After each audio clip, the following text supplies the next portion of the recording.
আমরা জানি রাজধানীর মোহাম্মদপুর এলাকার সব সড়ক রাজা বাদশার নামে, কিন্তু শহীদ সলিমুল্লাহ সড়কটি শহীদ বীর মুক্তিযোদ্ধা সলিমুল্লাহর নামে। তিনি আপনাদের পিতা, তাই পিতার নামের উপরে সড়ক দিয়ে যখন চলাচল করেন তখন কি কি অনুভূত হয়? দেখো, এখন বলি যে বাবা হারিয়েছি, বাবা হারাবার পরে যে আমার মায়ের স্ট্রাগলিং, আমরা ছোট ছিলাম, যাই দিয়েছে তাই খেয়েছি। আমরা কখনোই খুব চাহিদা সম্পন্ন বাচ্চা ছিলাম না। আমরা জানি যে আমাদের বাবা নেই, আমাদের বাড়ি জ্বালিয়ে দিয়েছে, বাবাকে হত্যা করা হয়েছে।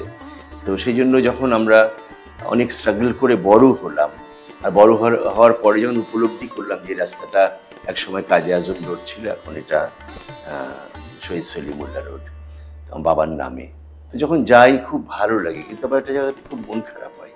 মন খারাপ হয় যে অনেক বাড়িতে বা দোকানের সাইনবোর্ডগুলিতে শুধু লেখা সলিমুল্লাহ রোড। এখানে যদি শহীদ শব্দটা না দেয় তাহলে তো মানুষ কনফিউজ হবে, নবাব স্যার সলিমুল্লাহর নামে কি এই রাস্তাটা হতেই পারে, কারণ এই নামটা তো আমরা পরিচিত যে সলিমুল্লাহ হল, নবাব স্যার সলিমুল্লাহ, ওনার নামে বহু কিছু আছে বাংলাদেশে। কারণ ইনি যে শহীদ এটা অনেক বাড়িতে আছে, এবং যেসব দোকানেও আমি দেখেছি শহীদ সলিমুল্লাহ, তাদের প্রতি আমি একদম হাত জোরে কৃতজ্ঞতা জানাই, এবং যাদের বাড়িতে নেই আমিও তাদেরকে হাত জোরেই অনুরোধ করবো যে শহীদ শব্দটা দেন। তাদের উপরে পরবর্তী হয়তো বাবা সারা জীবন বেঁচে থাকবে, আদারওয়াইজ বাবা হারিয়ে যাবে আসলে। এই কিন্তু খুব অহংকার হয়, খুব একটা গর্ব হয় যে আমার বাবা কিছুটা হলেও তো আত্মত্যাগে, এই যে স্বাধীনতা বা এই যে একটা মানচিত্র, এই যে একটা পতাকা, এই যে একটা পাসপোর্ট আমার, বা আলাদা একটা আইডেন্টিটি, আমি বাংলাদেশি, এই জায়গাতে যে আমার বাবার একটা ছোট্ট এক বিন্দু রক্ত বাবার আছে, এটা কিন্তু আমাদেরকে অবশ্যই অনেক শক্তি দেয়।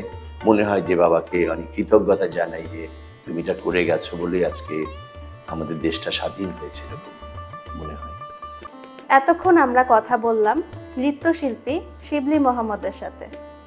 সবাই ভালো থাকবেন, ধন্যবাদ।